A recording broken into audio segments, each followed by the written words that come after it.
Asma bint Umais. She was from the first Muslims to migrate to Abyssinia. She was married to the great Sahabi Ja'far ibn Abi Talib, the cousin of the Prophet Muhammad sallallahu alaihi wasallam. Together they had 3 children, Abdullah, Muhammad and Aun. Ja'far was martyred at the Battle of Mu'tah. She then married Abu Bakr and they had a son called Muhammad. When Abu Bakr died, she washed his body as he had requested. Her third marriage was to Ali ibn Abi Talib and they had 2 children together, Yahya and Aun. She lived on after the death of Ali.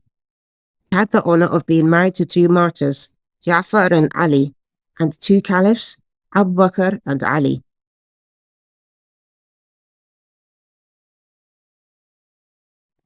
O you who have believed, protect yourselves and your families from a fire whose fuel is people and stones, over which are appointed angels, harsh and severe.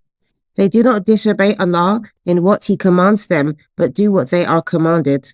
Surah At-Tahrim 6. Your biggest investment. At all stages in life, parents are, and should be, a blessing to their children and vice versa.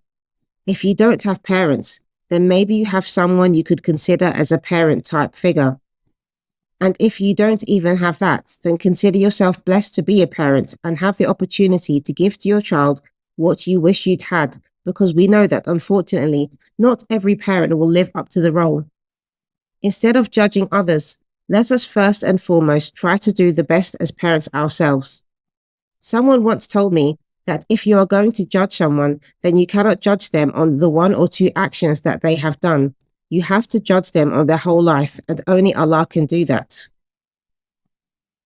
We are all a result of our environments and experiences. Together with our varying personalities, these things have shaped us into who we are, how we think, and ultimately act. However, as Muslims, Allah wants us to have a state of consciousness which helps us to reflect deeply on our experiences, enough to move past the negative ones and learn from them, putting our best foot forward to be thriving and successful human beings. This journey is in no way easy, and when you're struggling to do this as a parent, it can be even harder. This can leave us feeling burdened, as we not only have ourselves to battle with, but also our children who depend on us. This is undoubtedly while working on ourselves is so important, as I've mentioned in the previous chapters. The mindset that we need to adopt is that we should indeed see our children as our greatest assets. The Prophet ﷺ said, when a person dies, all his deeds come to an end except 3. Sadaqah Jariyah, ongoing charity, e.g. a waqf or endowment, beneficial knowledge, which he has left behind, or a righteous child who will pray for him. Tirmidhi, number 1376. Being a role model. The point is that children are our future. It's more than just leaving a legacy behind. It's about showing a good example. Yes, being a role model, but one they will surpass in excellence. A good example of this is the master and the apprentice. The master is there as a guide, a living, practical example of what the apprentice wishes to accomplish. The apprentice will study hard and work for the master, learning everything they possibly can until they become a master in their own right. They learn all the necessary skills for the trade and further develop them in their own way and style. This is why it's so important not to give up. Your children are watching you. Everything you do is leaving an imprint on them. They will follow you in one way or another, shape or form. It is possible for a human being, of course, to obtain excellence without having that great role model of a parent, but that really isn't easy. It is our responsibility as mothers to facilitate the way for our children and push them towards greatness. You may think that you are not great because you just stay at home and cook and clean and take care of your family, but this is simply not the case. You need to reframe your way of thinking. I heard a beautiful story about 2 people that went to Jannah. One was a student of knowledge and the other was a carpenter or something. The student of knowledge who had memorized the Quran, studied the religion and taught it to others was rewarded with Jannah, yes. This is something that we would expect. The carpenter, on the other hand, was just a regular carpenter, hadn't memorized the Quran or anything, So what made him one of the people of Jannah? He was the one who worked so that he could support his brother to become the Hafiz of the Quran and student of knowledge. So you see, the work that we do as mothers doesn't need to be glamorous, and we won't necessarily live in the spotlight. We don't have to be in the spotlight in this world for Allah to see us and what we do and the effort that we make. Allah sees and knows all. If you frame your mind in such a way that you understand the value that your cooking and cleaning brings to your children, then inshallah, you will get more satisfaction from doing it. Of course, I'm not saying that this is all you should do. What I'm saying is, if that's all you want to do or all you can do, then it's enough and you should do it with a happy heart and with pride to the best of your ability, no matter who gives you credit for it or not, because your reward is with Allah. The Prophet ﷺ said, "A man's status will be raised in paradise and he will ask, 'How did I get here?' He will be told, 'By your son's du'as, prayers for forgiveness for you.'" Ibn Majah, number 3660, Sahih al-Jami, 1617. Your energy, your time, your love. Raising a family is so rewarding. It's also tiring, stressful, frustrating, an uphill struggle, and even daunting. Being a single mother sometimes makes me feel like I want to give up and go to the next life. Sometimes I think, what's the point? These kids don't give a toss about me. I could be single and enjoying myself somewhere. That's what I think, sometimes. Then I remind myself that in reality, those kinds of roads lead to nowhere. Nowhere good, that is. Being a single mother, you have to think about the long game. You may be struggling now, but inshallah, it's your investment for the future. Remember, Jannah is surrounded by hardships, and raising children was never meant to be easy. It is the hardest job in the world, and within your own home, you are the leader of a small nation. Leading people is not an easy task. They may not always want to listen to you or do as you say, but you are the leader and you must be obeyed. It was narrated that Abdullah ibn Umar said, "I heard the Messenger of Allah sallallahu alaihi wasallam saying, 'Each of you is a shepherd and each of you is responsible for his flock.'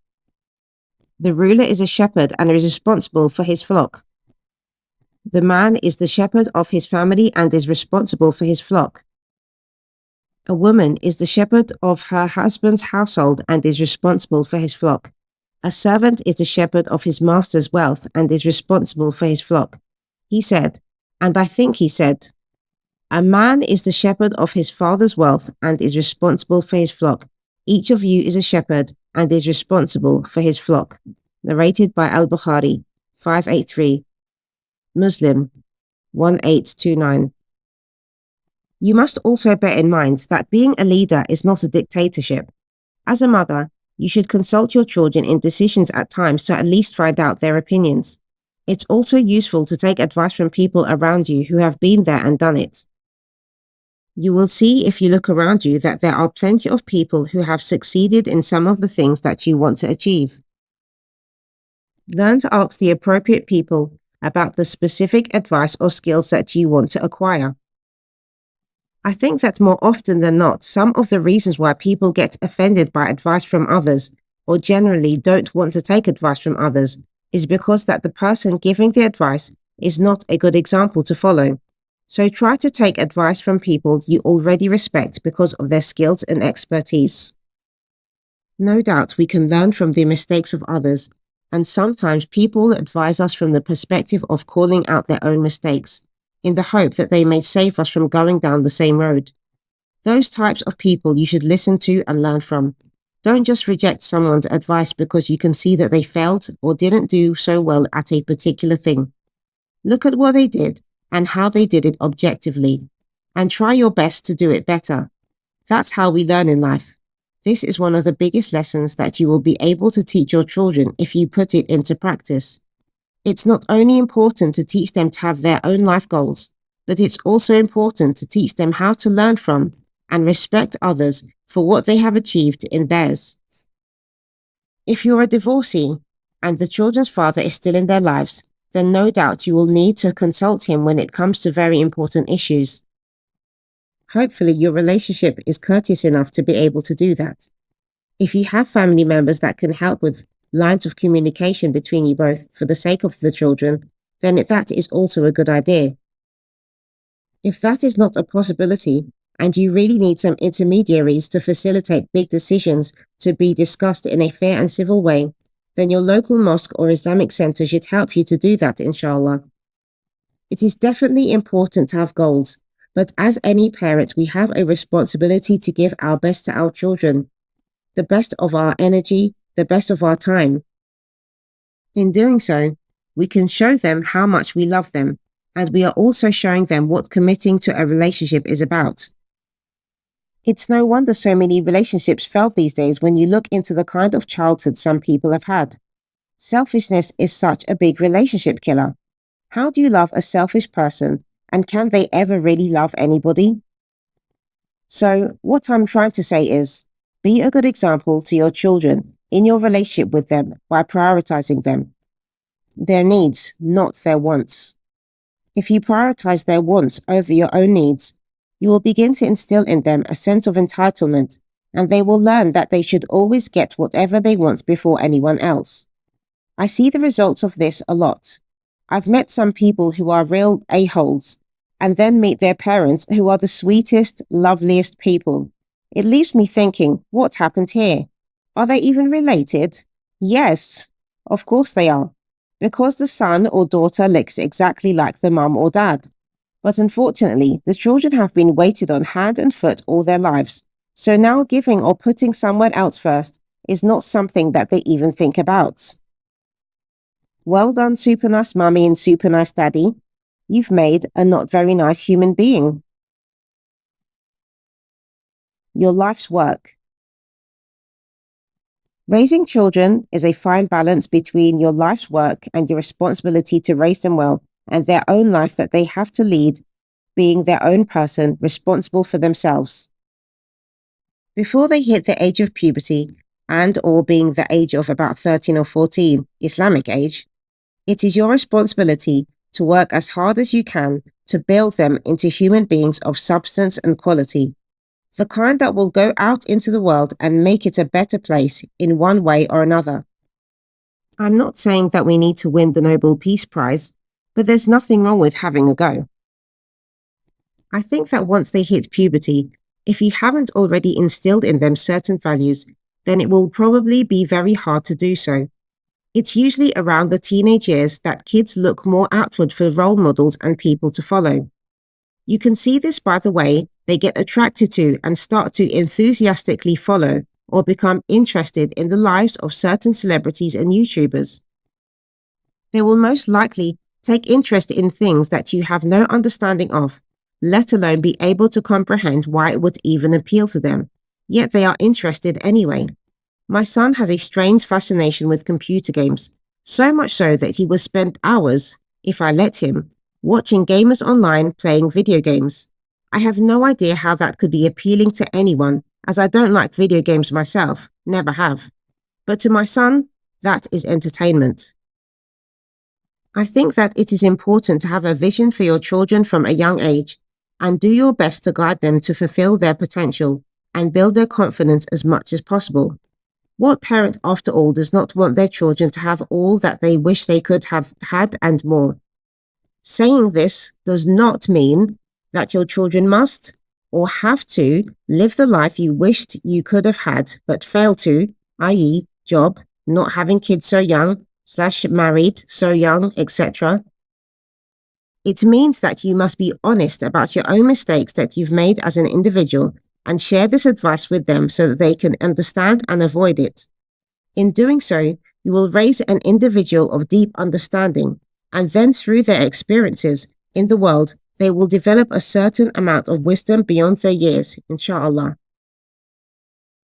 Once they reach puberty and teens, they will then be efficiently equipped with the tools to start building their own lives, with you by their side as a friend and guide, because you have shown them honesty from a young age, and they know that they can trust you to in turn trust them to make good decisions in life. Some main points that I want to take away from this so far is, you are not trying to manipulate and or control them. You should feel confident that they have good moral code of ethics because of how you raised them. You respect that doing something differently doesn't necessarily mean that it's wrong. The truth is, a parent's job is never ever complete. You're only really ever relieved of your parent role when you leave this world.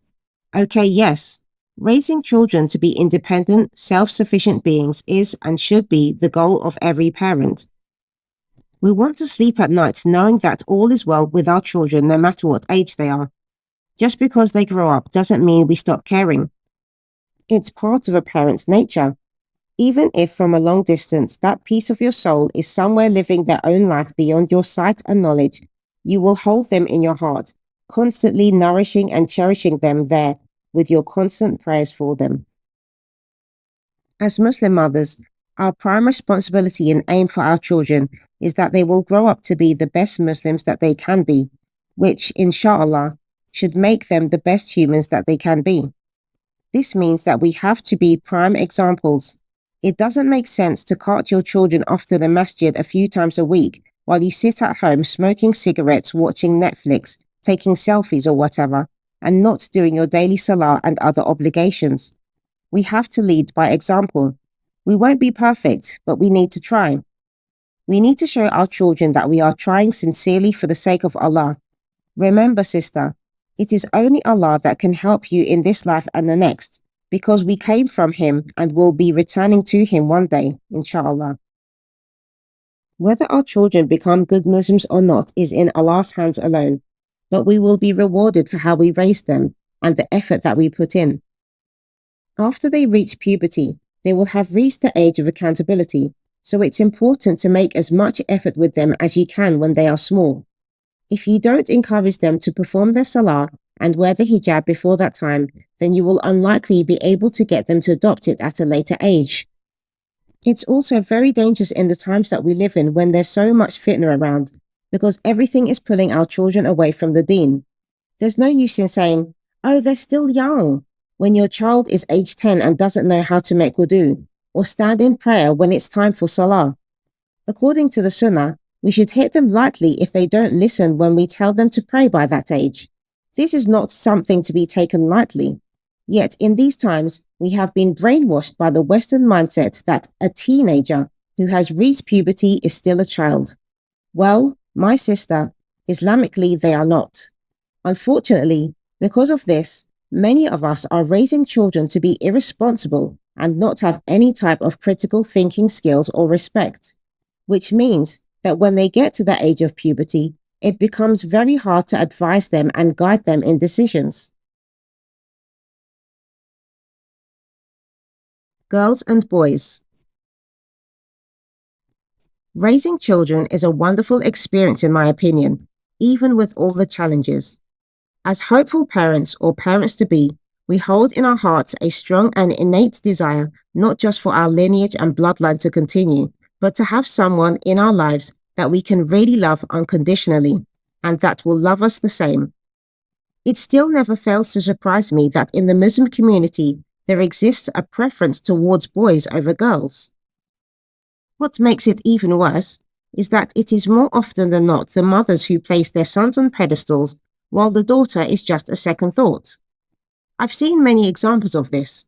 A family may have one son and one daughter, and while the daughter tries her best at home to help her mother around the house and do her best at school and wear her hijab and pray on time, the son or sons in many cases may be doing few, if not any of those things, and yet gets preferential treatment from the mother especially. If the daughter is late in her housework, she is criticized as being lazy or described as someone who doesn't do anything to help. Yet, if the son does one thing that he should be doing, but usually never does at all, he is praised and celebrated like a hero. I am so confused by the fact that even growing up in the West, many of our Muslim families are still raising our daughters to not only serve their brothers, but also clean up after them. It really disgusts me, and I have seen this with my own eyes. 2 teenage children in the house, a boy and a girl. The boy spends most of his time downstairs in the living room playing video games and watching TV. The daughter, on the other hand, spends most of her time in her room doing her homework. She only leaves in order to use the bathroom, get something to eat, and do chores around the house. The son leaves his space on the sofa only to go and gets himself snacks from the kitchen or food to eat. Bear in mind that the kitchen is next to the living room where he is already sitting. He leaves traces of food and makes a mess of the living room with food packages and plates, not to mention the mess he leaves in the kitchen. Furthermore, he leaves piles of his clothes around the house on top of an already existing mess that was not created by the daughter at all. Then the mother, who has been out at work all day, comes home to find the house in a mess. Who does she blame instantly? The daughter. Who does she expect to clean up the mess? The daughter. Who gets yelled at and criticized? The daughter. All the while, the perfectly able-bodied son is sitting on the couch playing games, asleep, or may have absconded by then. But it's okay because he's not to blame. Tell me, why are we still living these kinds of backward existences? Why are we treating our girls like they are less than boys? It really is unfortunate that I see in the Muslim community girls that are still subjected to this kind of treatment. All the meanwhile, the West calls them to their supposed freedom via the feminist, the future is female nonsense movement. It's not surprising that even among many of our young hijab-wearing teenage girls, many of them will profess to be feminists. Why wouldn't they, when in their own homes they are being used as servants to their fathers, brothers, male cousins, and then later on, husbands? Is it a wonder that many of our young Muslim women do not want to get married at all? I see many of them even fall prey to haram relationships after being sucked into the Western brainwashing of freedom of choice. Those young girls who actually do want to get married secretly pray to marry a revert, which in the Muslim community actually means white man, because they don't want to marry someone from the same cultural background as them, so that they won't be stuck in the same cycle of sexist and counterproductive family life that they identify with in their own personal experiences of growing up. Notice that in the Sunnah, we are told of the rewards and the blessing of paradise that we will receive if we raise girls to maturity. It doesn't speak of the same reward for boys, although I'm sure it applies. But why are there so many hadith emphasizing the importance of care for females at different stages of their lives? We can say it's because of the mistreatment of women in pre-Islamic Arabia, but we still have the same sentiments today in the Muslim community, when Islam is clearly against that.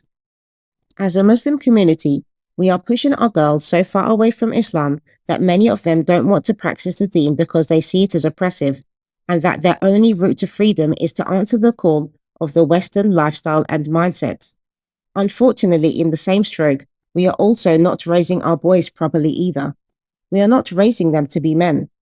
There are many women, and I will try to keep this relevant to single mothers here, but it does apply to married mothers too, who are raising their sons to be the type of men that they hate.